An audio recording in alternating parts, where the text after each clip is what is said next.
الرحمن الرحیم رب اشرح لی صدری ویسر لی امری واحلل عقدۃ من لسانی یفقهوا قولی رب زدنی علما رب زدنی علما رب زدنی علما۔ سورۃ آل عمران آیت نمبر 143۔ وَلَقَدْ كُنْتُمْ تَمَنَّوْنَ الْمَوْتَ مِنْ قَبْلِ أَنْ تَلْقَوْهُ فَقَدْ رَأَيْتُمُوهُ وَأَنْتُمْ تَنْظُرُونَ، اور تحقیق تم تمنا کرتے تھے موت کی اس سے پہلے کہ تم نے اسے دیکھا یا ملاقات کی۔ فَقَدْ رَأَيْتُمُوهُ، تحقیق تم نے اسے دیکھ لیا، وَأَنْتُمْ تَنْظُرُونَ، اور تم اپنی آنکھوں سے دیکھ رہے تھے۔ اللہ تعالیٰ نے فرمایا کہ اس سے پہلے جو صحابہ کرام رضوان اللہ علیہم تھے جنہیں غزوہ بدر میں شرکت کا موقع نہیں ملا، وہ یہ کہتے تھے کہ اب اگر ہمیں شرکت کا موقع ملا تو ہم ضرور بالضرور شہادت کا ذائقہ چکھیں گے، شہادت کی لذت چکھیں گے۔ تو وہ اس شوق میں تھے۔ اللہ تعالیٰ نے فرمایا کہ من قبلی تمنون الموت من قبلی، تم موت کی تمنا کیا کرتے تھے، اس سے پہلے شہادت مانگتے تھے، ان تلقوہ، جب تک تم نے یہ منظر میدان جنگ میں دیکھا نہیں تھا، ابھی تم نے اس کا مزہ چکھا نہیں تھا۔ فقد رأیتموہ وانتم تنظرون، اب تم اپنی آنکھوں سے دیکھ رہے ہو کہ کس طریقے سے شکست ہو رہی ہے۔ یہ جنگ اصل میں کچھ غلط، یعنی مسلمانوں کے کچھ غلط اسٹیپ کی وجہ سے ہوئی تھی، ورنہ شروع میں تو اس میں فتح ہو رہی تھی۔ جتنے ان کے علم بردار تھے، 7 یا 9 کہا جاتا ہے کہ جتنے ان کے علم بردار تھے وہ ہاتھوں ہاتھ مارے گئے تھے، یعنی کہ ایک کو گرایا جاتا تھا یہاں پر، دوسرا علم لے لیا کرتا تھا، تو 7 یا 9 ان کے جو علم بردار تھے وہ گرائے جا چکے، مارے جا چکے تھے۔ تو شروع میں مسلمانوں کو فتح ہو رہی تھی، اور یہ شکست کب ہوئی ہے؟ یہ شکست صرف اس وقت ہوئی ہے کہ جب نبی صلی اللہ علیہ وسلم کی شہادت کی غلط خبر مسلمانوں میں پھیلی، اس سے مسلمانوں کے حوصلے پسپا ہوئے، اور پھر ساتھ ہی ساتھ پھر جو یعنی کہ درے کے جو مسلمان تھے، 50 صحابہ جو تیر انداز تھے، انہوں نے جب درہ چھوڑا ہے تو پھر اس کے بعد یعنی کہ جو یہ فتح تھی یہ شکست کے اندر تبدیل ہو گئی۔ نمبر ہے وما محمد الا رسول کا جو صیغہ ہے وہ یہ بتاتا ہے کہ اسلام کی جو طاقت تھی یہ شخصی طاقت نہیں، یعنی اللہ نے یہ ثابت کیا ہے اس آیت میں وما محمد الا رسول، کہ محمد صلی اللہ علیہ وسلم صرف ایک پیغامبر ہے۔ اور یہ کہنے کی ضرورت اس موقع پر اس لیے پڑی کیونکہ بہت سارے لوگوں نے یہ تشہیر کر دی تھی اسی موقع پر، اس موقع پر، کہ جب نبی صلی اللہ علیہ وسلم کی شہادت کی خبر جو جھوٹی خبر تھی وہ جنگ کے میدان جنگ کے اندر وہ پھیلی ہے، تو انہوں نے یہ خبر پھیلا دی تھی کہ یہ کیسا رسول ہے کہ جس کی موت واقع ہو گئی میدان جنگ کے اندر، اور جب رسول ہی نہیں رہا تو پھر لڑنے کا فائدہ کیا ہے۔ اور ایسے رسول جس نے یہ خوشخبری دی تھی کہ فتح ہونی ہے، لیکن فتح کیا ہوئی؟ یہ تو خود ہی شہید ہو گئے، یا پھر یہ کہ مارے گئے میدان جنگ کے اندر۔ تو مسلمانوں کے اندر کچھ منافق اور کچھ جو یہودی تھے، انہوں نے یہ غلط خبریں عین موقع کے اندر جب یہ اڑائی ہیں تو مسلمانوں کے حوصلے پسپا ہوئے، اور مسلمانوں کو کچھ بددلی سی ہوئی، اور وہ یعنی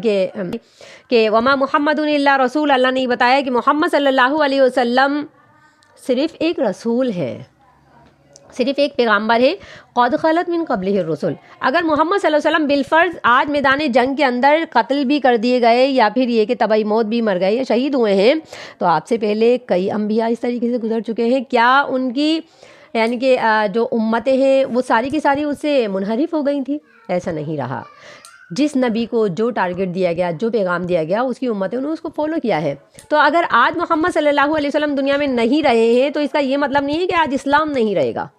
یہ مطلب نہیں ہے کہ فوجی یا جتنے بھی یعنی کہ جو جنگجو مجاہدین تھے وہ سارے کے سارے میدان جنگ سے بھاگ جائیں، ایسا نہیں ہے۔ اللہ نے فرمایا قد خلت من قبلہ الرسل، آپ سے پہلے بھی کئی رسول چلے گئے ہیں، یہ تو ہوتا رہا ہے۔ اسی طریقے سے جب حضرت عمر رضی اللہ عنہ کو خبر پہنچی کہ آپ صلی اللہ علیہ وسلم کا انتقال ہو گیا ہے، جب آپ صلی اللہ علیہ وسلم کی حقیقتاً یعنی آپ صلی اللہ علیہ وسلم وفات پا چکے تھے، تو جب حضرت عمر رضی اللہ عنہ کو خبر پتہ چلی تو انہوں نے یہ منظور کرنے سے ہی انکار کر دیا تھا، یہ بات قبول ہی نہیں کرتے تھے، اور کہتے تھے کہ اگر کسی نے یہ کہا کہ محمد صلی اللہ علیہ وسلم دنیا میں نہیں رہے تو میں اس کا سر جسم سے علیحدہ کر دوں گا،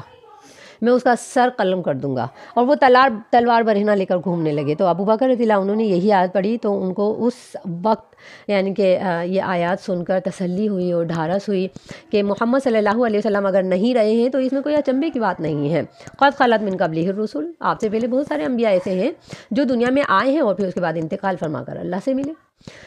تو اللہ نے یہ آیت نازل فرما کر ان تمام مسلمانوں کو ایک تسلی دی ہے کہ یہ جو اسلام ہے اس کو شخصی تقویت حاصل نہیں تھی، بلکہ تقویت جس نے دی تھی وہ رب آج بھی موجود ہے۔ یہی حضرت انس بن نضر رضی اللہ عنہ نے فرمایا کہ جب یہ خبر میدان جنگ میں اڑی ہے تو انس بن نضر رضی اللہ عنہ جو ہے انہوں نے یہی کہا کہ اگر کوئی محمد صلی اللہ علیہ وسلم اگر قتل ہو بھی گئے ہیں تو آپ کا جو رب ہے وہ آج بھی زندہ ہے، اور اللہ جب زندہ ہے اور رب اگر آج زندہ ہے تو اس کا مطلب یہ ہے کہ اسلام موجود ہے، اور اسلام کا چلانے والا رب جب موجود ہے تو محمد صلی اللہ علیہ وسلم دنیا میں رہیں یا نہ رہیں اس سے کوئی فرق نہیں پڑے گا۔ تو انہوں نے میدان جنگ میں اسی موقع پر یہ آیت پڑھی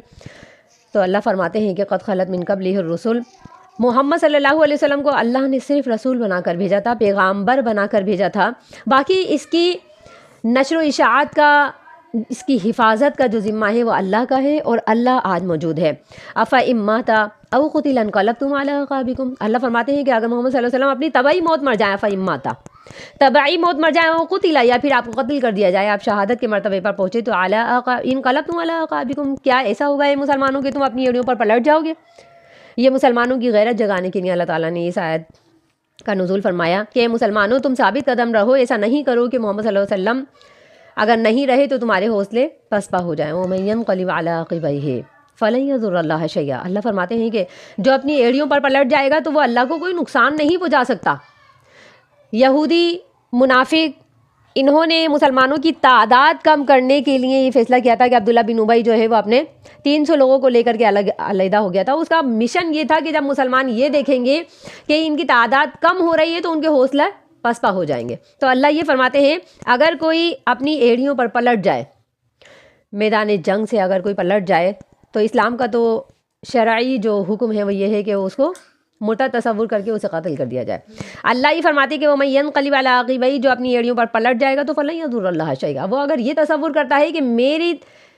تعداد میری وجہ سے اگر کم ہوتی ہے تو اس سے مسلمانوں کے حوصلے پسپا ہو جائیں گے، تو اللہ فرماتے ہیں اس سے وہ میرا کچھ